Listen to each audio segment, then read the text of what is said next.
Bonjour chers téléspectateurs et bienvenue à cette édition du journal sur votre chaîne qui met la femme au cœur de l'actualité dont voici les titres.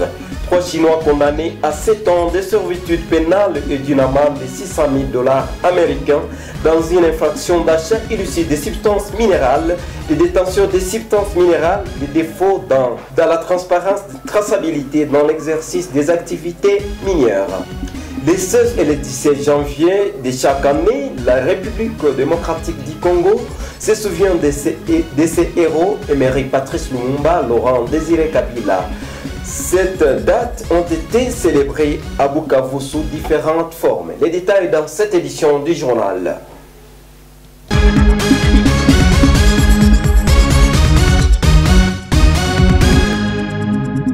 Comme je l'ai annoncé dans cette édition du journal, 3 Chinois condamnés à 7 ans de servitude pénale et d'une amende de 600 000 $ américains dans une infraction d'achat illicite des substances minérales, de détention des substances minérales, des défauts dans la transparence de traçabilité dans l'exercice des activités minières. Le verdict est tombé le mardi 14 janvier 2025 après une audience en matière de flagrance qui s'est ouverte par le tribunal de grande instance de Bukavu. Costa Mouigua pour les reportages. Comparaison en matière de flagrance, ce procès a commencé par l'identification du 3 prévenus chinois, tous se présentant comme négociateurs interprétés par un Congolais. Après cette étape, s'en est suivi la lecture des infractions commises à leur charge par le juge. Tour à tour, les avocats de deux parties, de détenus chinois et la partie civile, ont présenté leurs moyens de défense. Pour les avocats de criminels, ils ont évoqué plusieurs arguments pour prouver l'innocence de leurs clients comme le non-respect de la procédure de flagrance, la prématurité de l'action et la constitutionnalité de la procédure, prouvant d'après eux que le juge ou le juge président du tribunal des grandes instances de Bukavu n'a pas qualité de juger les Chinois étant donné que la Chine est un pays membre du Conseil de sécurité des Nations Unies.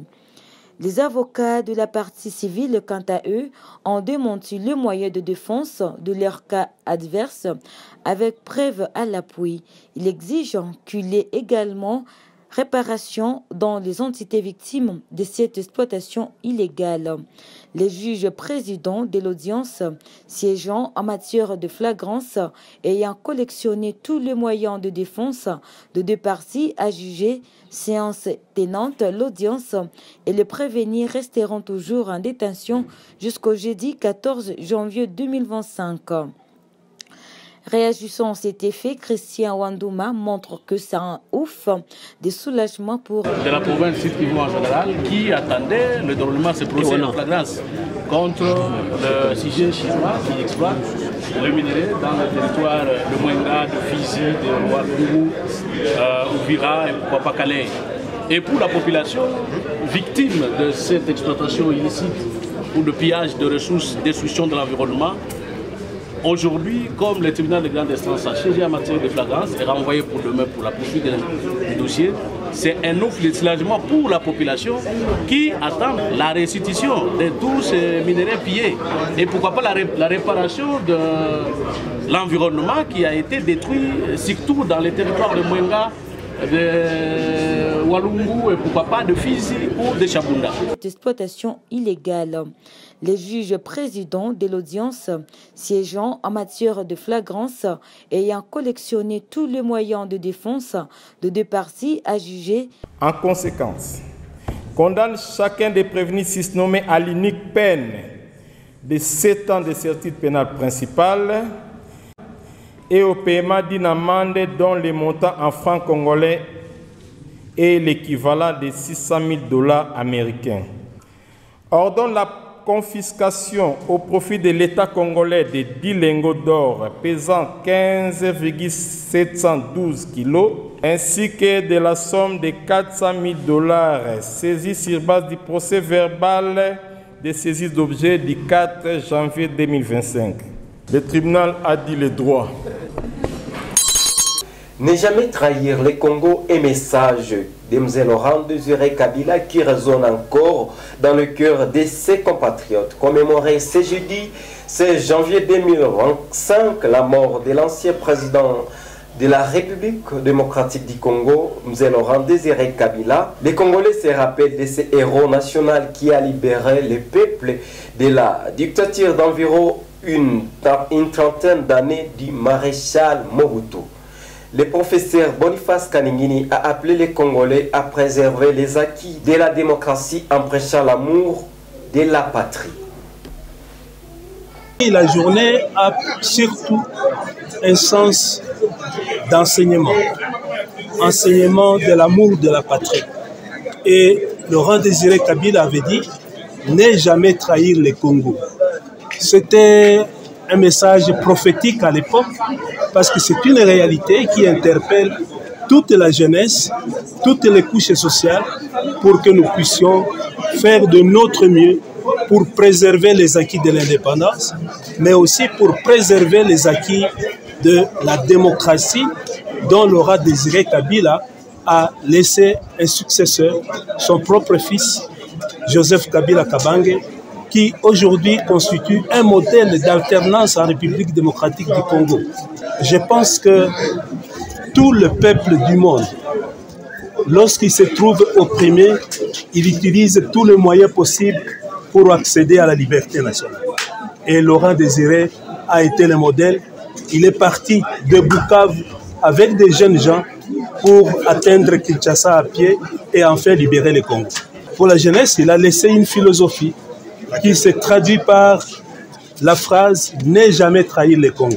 Quel est le fruit aujourd'hui? Le fruit, c'est que nous sommes là pour défendre notre liberté, pour défendre les acquis de la révolution kabiliste. C'est à nous de prendre notre destin en main et de construire un avenir meilleur, a dit Junior Kamwele, président du conseil urbain de la jeunesse de Bukavu, lors d'une cérémonie commémorative de la mort de Mary Patrice Lumumba, ce vendredi 17 janvier 2025, sur le terrain de l'ISP. Autour du fait, le conseil urbain a exhorté les jeunes à s'engager pour l'avenir de la République démocratique du Congo. Reportage avec Prosper Mubambwe. Réunis autour du feu, les participants ont rendu hommage à Patrice Lumumba, premier ministre de la République démocratique du Congo, et ont réfléchi sur les valeurs de patriotisme et de justice sociale. Pour Junior Kamwele, nous en tant que conseil urbain de la jeunesse de la ville de Bukavu, nous nous sommes dit organiser cette grande activité où nous avons invité les jeunes afin qu'ils viennent écouter les orateurs, différents orateurs d'ailleurs qui non seulement sont des érudits, mais sont également les témoins de notre histoire et des acteurs de celle-ci. Je suis en train de demander aux jeunes de quitter la résilience négative. Nous devons arrêter de faire semblant quand les choses ne marchent pas. Nous devons arrêter de normaliser ce qui ne doit pas être normal. Nous devons réclamer nos droits, nous devons nous battre quand il y a de l'injustice, nous devons nous battre pour qu'il y ait de la dignité, pour qu'il y ait de la paix et pour qu'il y ait surtout la justice sociale dans notre pays. C'est notre responsabilité en tant que jeunes. Au cours de cette soirée, les historiens de personnalités politiques ont retracé la vie de Patrice Lumumba, soulignant son engagement pour l'indépendance du Congo et sa lutte contre l'injustice. Le député provincial Didier Katembera a appelé les jeunes à suivre l'exemple de Lumumba en se mettant au service de leur communauté. Pour notre pays, nous n'avons pas deux Congos, nous n'avons qu'un seul Congo. Et tous les Congolais, où qu'ils soient, doivent se mettre au travail pour développer notre pays tel que nous a légué comme héritage Mary Patrice Lumumba, notre héros national. C'est un monsieur qui a appris aux Congolais l'essence de l'amour de la nation, le sens du patriotisme, l'essence de notre cher Congo. voilà pourquoi, en tant que modèle, en tant qu'exemple, Lumumba doit beaucoup nous inspirer et doit nous être comme modèle en tant que jeunes pour que nous qui sommes maintenant en politique puissions travailler en faveur de notre peuple, en faveur de la population, en évitant de transformer le bien commun en bien privé, parce que le Congo c'est nôtre, appartient à tous les Congolais. Pour finir cette édition du journal, dans le cadre de son engagement à accompagner les entités territoriales décentralisées dans leurs efforts pour améliorer la gouvernance et le développement de leur communauté, l'organisation YouFopis DRC poursuit ses activités de restaurer la confiance et la collaboration entre les exécutifs et les conseillers communaux et la société civile. C'était dans un dialogue tripartite organisé ce mardi 14 janvier 2025 dans la commune de Bagira. Reportage de Cosma Mouigwa. D'une commune à l'autre, l'organisation membre de la société civile YouFopis DRC confirme une fois de plus son souci de rétablir la confiance entre les animateurs des entités territoriales décentralisées. Rassemblés le du quartier de la commune, les participants ont abordé de nombreux problèmes auxquels est confronté Bagira. Les discussions ont porté sur des questions cruciales telles que la gestion de ressources, la participation citoyenne, la sécurité, la prolifération de maisons de vente de boissons alcoolisées et l'opacité dans la gestion des recettes communales et autres.